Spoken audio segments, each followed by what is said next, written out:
करीब 4 लाख वोटर हैं। तो वहां पर जो हलके हैं बहुत बड़े बड़े हलके हैं।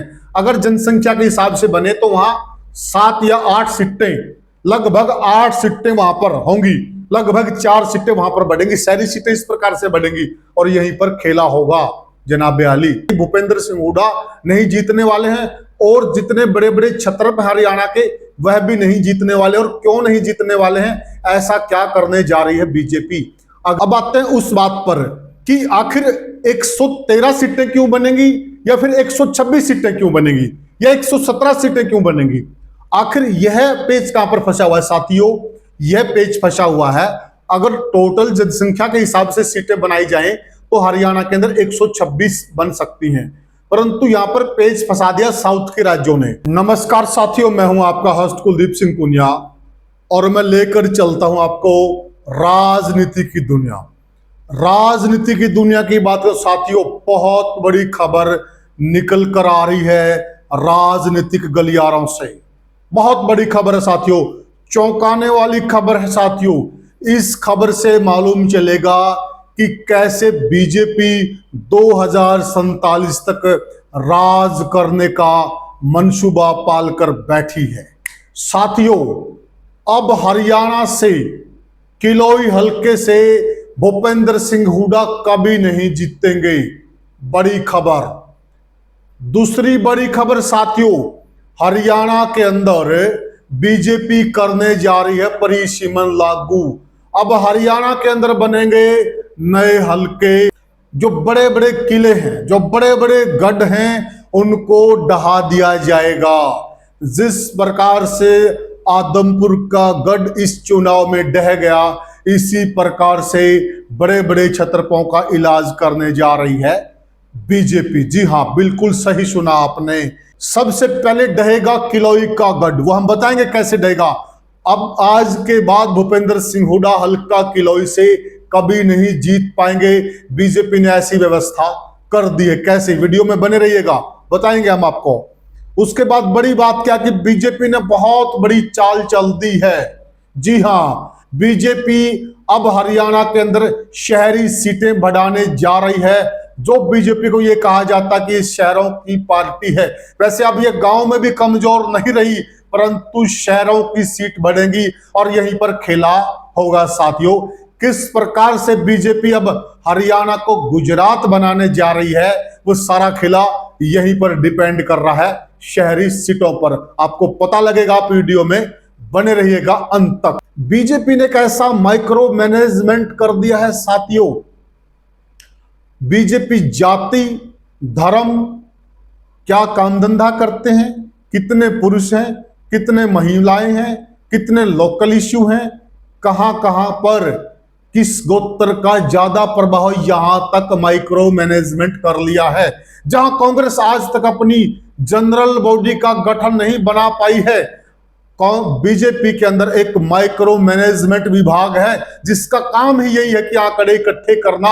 और उसने ऐसे आंकड़े इकट्ठे कर लिए हैं जिसके बलबूते पर बीजेपी बड़े बड़े गढ़ गिराने जा रही है और बीजेपी 2047 तक राज करने जा रही है। जी हां, आप इस वीडियो के अंत तक बने रहिएगा, आपको मालूम चल जाएगा कि बीजेपी कहां कहां पर क्या क्या खेला करने जा रही है और किस तरीके से बीजेपी राज करने जा रही है और क्या मजबूत पक्ष है बीजेपी का। इस वीडियो में हम आपको यह भी जानकारी देंगे कि आपका गांव अब कौन से हलके में जाएगा, आपका क्षेत्र कौन से हलके में जाएगा और किस जिले के अंदर कितनी सीटें बढ़ेंगी और कहां पर कौन कौन सा हलका बनने जा रहा है।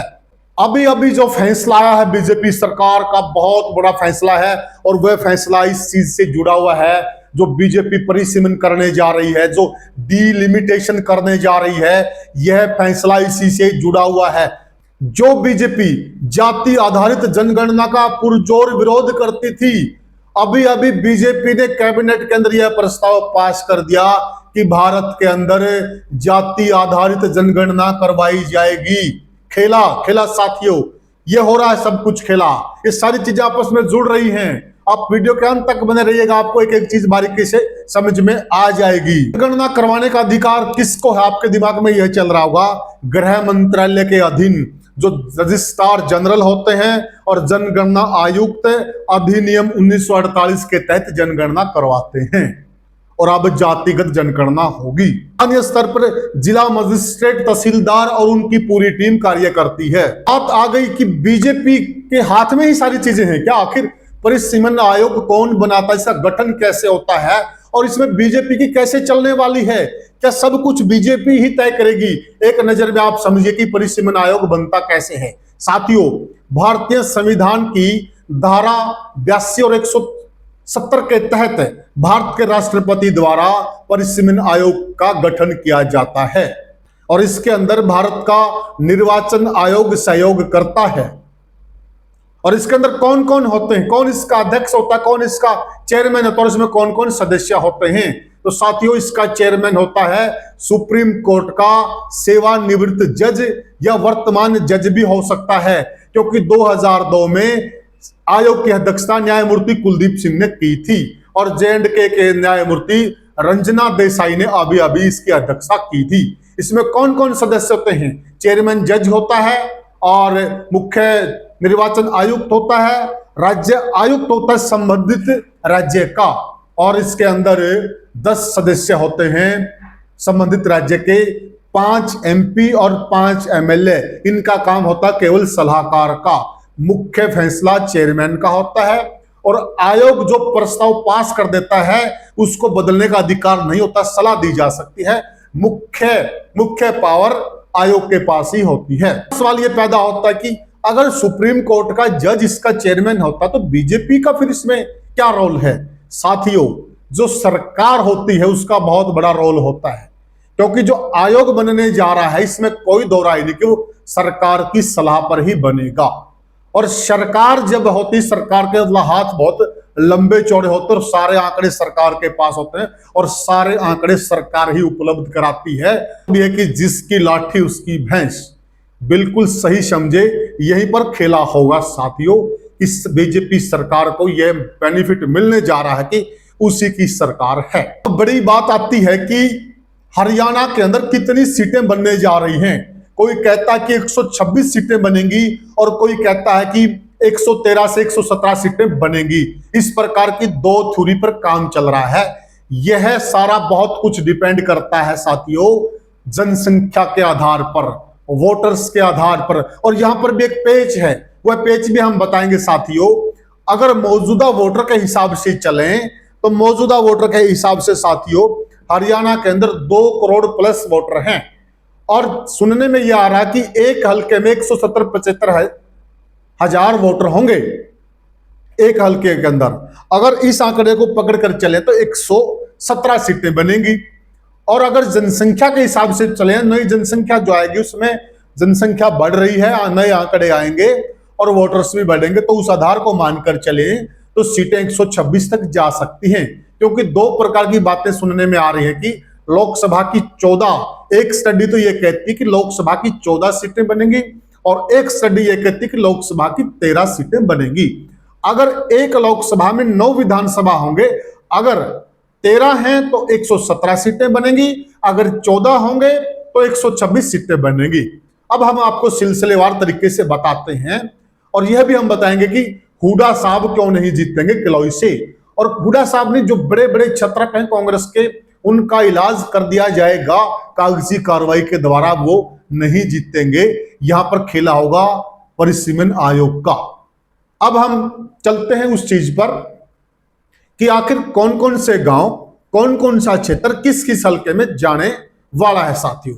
तो सबसे पहले शुरुआत करते हैं साथियों, हमारा गृह जिला है हिसार। हिसार से हम शुरुआत करते हैं कि हिसार के अंदर कितनी विधानसभा सीटें बनने वाली हैं। अभी हिसार के अंदर साथियों हिसार, हांसी, बरवाला, आदमपुर, नलवा, नारनौंद और उकलाना, अभी ये विधानसभा सीटें हैं। और अनुमान लगाया जा रहा है कि 3 सीटें करीब हिसार के अंदर बढ़ सकती हैं। एक अग्रोहा, एक हिसार ग्रामीण और एक खेड़ी चोपटा या बास में से किसी को हल्का बनाया जा सकता है। तो यहां पर 3 सीटें बढ़ने की संभावना है। अब बात करें सिरसा की साथियों, सिरसा में अभी 5 विधानसभा सीटें हैं। सिरसा, एलनाबाद, डबवाली, रानिया, कालावाली। और अभी अनुमान है 2 सीटें बढ़ सकती हैं वहां पर, सिरसा ग्रामीण और नाथुश्री चोपटा। और यहां पर एक बड़ा खेला होने वाला है बेनीवाल 45 के साथ। अब उन गांव को एक जगह पे रखा जाएगा या उन गांव को तोड़ दिया जाएगा, यहां पर यह खेला भी होने वाला है। फतेहाबाद में अभी 3 सीटें हैं, फतेहाबाद, टोहाना और रतिया। यहां पर 1 सीट बढ़ने का अनुमान है भट्टू। भिवानी में अभी भिवानी, तोशाम, लोहारू और भवानी खेड़ा। जल्दी जल्दी हम आपको बता रहे हैं साथियों, आपका टाइम जाया नहीं करेंगे। यहां पर भिवानी ग्रामीण और सिवानी में से बनने की उम्मीद है साथियों। दादरी बाडड़ा और दादरी ग्रामीण की उम्मीद लगाई जा रही कि 1 हल्का यहां पर बढ़ सकता है। दादरी के विषय में यह चर्चा भी कि बौंद को भी हल्का बनाया जा सकता है, चर्चा यह भी है। और भिवानी को लेकर भी एक चर्चा यह भी है कि मुंडाल को भी हल्का बनाया जा सकता है। जिला महेंद्रगढ़ में महेंद्रगढ़, नांगल चौधरी, अटेली, नारनौल और कनीना वहां पर नई सीट बन सकती है। बाड़ी, कौशली, बावल और वहां पर अनुमान यह कि दारूहेड़ा को हल्का बनाया जा सकता, नया हल्का। वोटर की संख्या देखें तो वहां पर 1 हल्का और बनाया जा सकता है, यह भी गुंजाइश है साथियों, क्योंकि 27 जिले बनने हैं और 27 जिलों के अंदर भी तोड़फोड़ होगी। जिलों के भी जो बाउंड्रियां क्षेत्र हैं, जिले की सीम भी चेंज हो सकती हैं।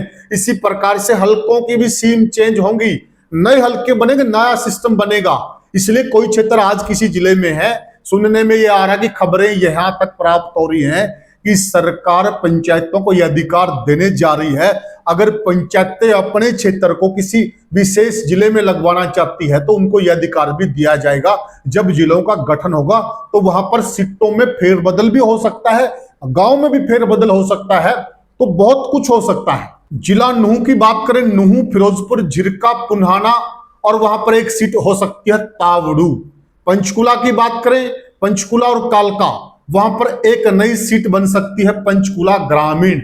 अंबाला की बात करें, अभी अंबाला कैंट, मुलाना और नारायणगढ़, वहां पर 1 सीट और बढ़ सकती है, शहजादपुर।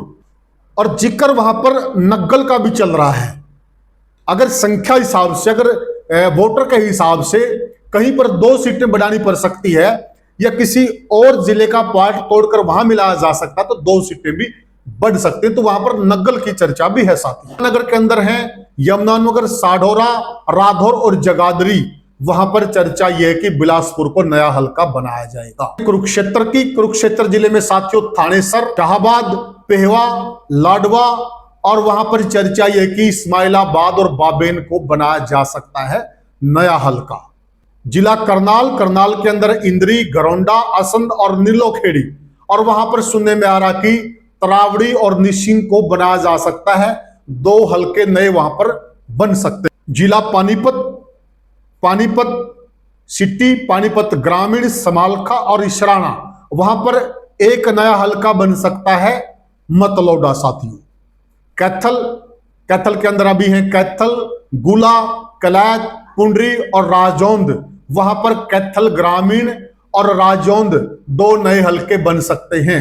जिला जींद, अब हल्के कौन कौन से हैं अभी जींद के अंदर है जींद, उचाना, सफीदों, जुलाना और नरवाना, यहां पर 2 हल्के बन सकते हैं नए।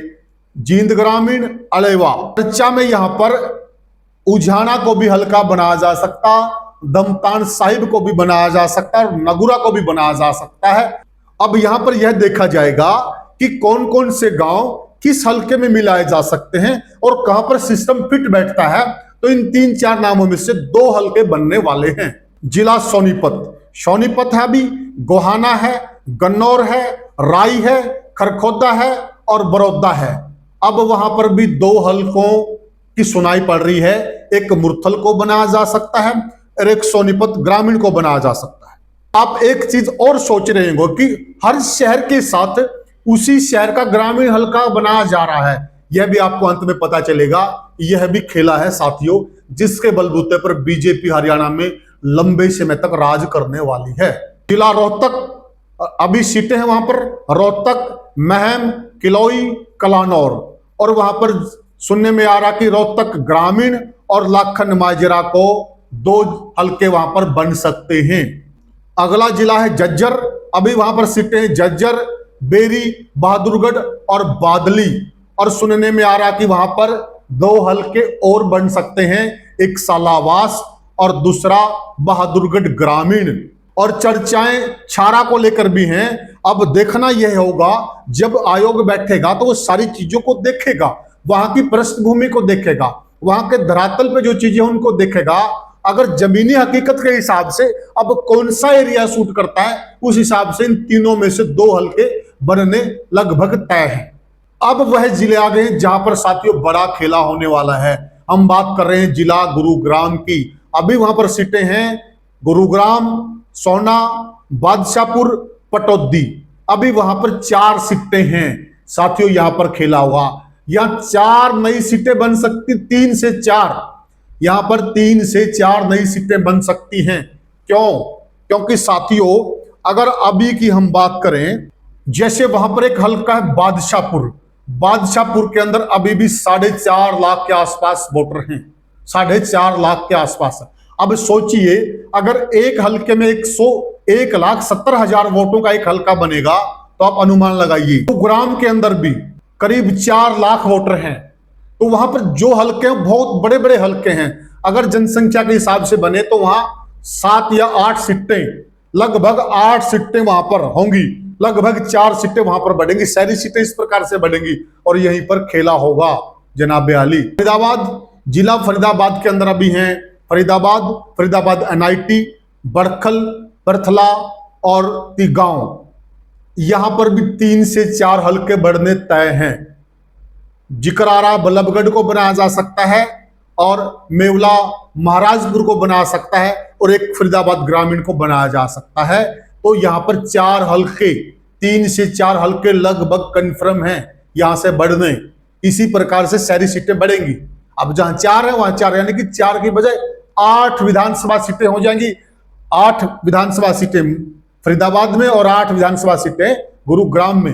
जिला पलवल, अभी वहां पर है पलवल, हथीन और होडल। वहां पर पलवल ग्रामीण के नाम से एक नई सीट बनाई जा सकती है। सवाल पैदा होता है कि अगर परिसीमन आयोग का चेयरमैन सुप्रीम कोर्ट का रिटायर्ड जज होता है, तो वहां पर बीजेपी की कैसे चलेगी साथियों? कहने को आयोग स्वतंत्र होता है। अगर आप पिछले रिकॉर्ड भी उठाकर देखेंगे, जो उस वक्त मौजूदा सरकारें थी, उन सरकारों का दखल रहा है, इसमें कोई दो राय नहीं। भूपेंद्र सिंह हुड्डा किलोई हल्के से कभी नहीं जीतेंगे, बिल्कुल सही है साथियों। अगले वीडियो में हम बिल्कुल आपको विस्तार से बताएंगे कि भूपेंद्र सिंह हुड्डा नहीं जीतने वाले हैं और जितने बड़े बड़े छत्र हरियाणा के वह भी नहीं जीतने वाले, और क्यों नहीं जीतने वाले हैं, ऐसा क्या करने जा रही है बीजेपी। अगले वीडियो में यह हम आपको विस्तार से बताएंगे। अब आते हैं उस बात पर कि आखिर 113 सीटें क्यों बनेंगी, या फिर 126 सीटें क्यों बनेंगी, या 117 सीटें क्यों बनेंगी। आखिर यह पेच कहां पर फंसा हुआ है साथियों? यह पेच फंसा हुआ है, अगर टोटल जनसंख्या के हिसाब से सीटें बनाई जाएं तो हरियाणा के अंदर 126 बन सकती हैं, परंतु यहां पर पेच फंसा दिया साउथ के राज्यों ने। साउथ के राज्यों का यह कहना है कि हमने यहां पर जनसंख्या का कंट्रोल किया और उस हिसाब से हमारी जनसंख्या रह गई कम, और उत्तर के राज्यों में जनसंख्या बढ़ गई ज्यादा।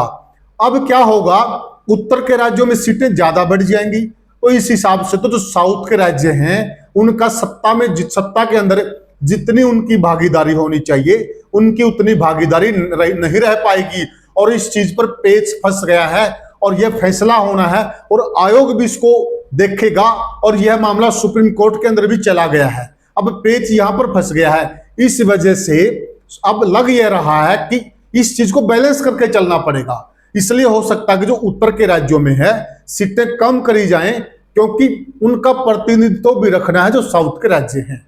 वैसे तो यहां 14 सीटें बननी चाहिए, लेकिन अब ज्यादातर लग रहा है कि 113 सीटें बनेंगी यहां पर, और 113 इंटू 9 करोगे तो लगभग यहां पर 117 हल्के बनेंगे। इसमें यह खेला हो सकता है कि बीजेपी का राज है और बीजेपी को जहां पर लगेगा कि इस क्षेत्र में हमारी मजबूती है, तो वह उन्हीं हलकों को ज्यादा बढ़ावा देंगे, वहीं पर हलके बनाएंगे और विशेषकर गांव की पृष्ठभूमि को वो देखेंगे, इस गांव के अंदर किस जाति के ज्यादा मतदाता हैं, किस धर्म के ज्यादा मतदाता हैं, किस गोत्र के ज्यादा मतदाता हैं, उस हिसाब से वह गांव को हलके में लगाएंगे और यहीं से खेला होगा। और दूसरा बड़ा खेला होगा शहरी सीटों का। शहरी सीटें बहुत बड़ी तादाद में बढ़ने वाली हैं। नंबर एक कारण तो यह है कि शहरों में जनसंख्या ज्यादा है, वोटर ज्यादा बढ़ गए हैं, तो वो सही है। लेकिन यहां सबसे बड़ी बात यह भी है कि शहरी सीटें बढ़ना बीजेपी के लिए फायदेमंद है, बीजेपी को सूट करता है। इसलिए जहां पर बीजेपी को मौका मिलेगा, अगर कोई कसर मसर भी रहेगी तो वो पूरी करके कुछ गांव तोड़ मरोड़ कर लगाकर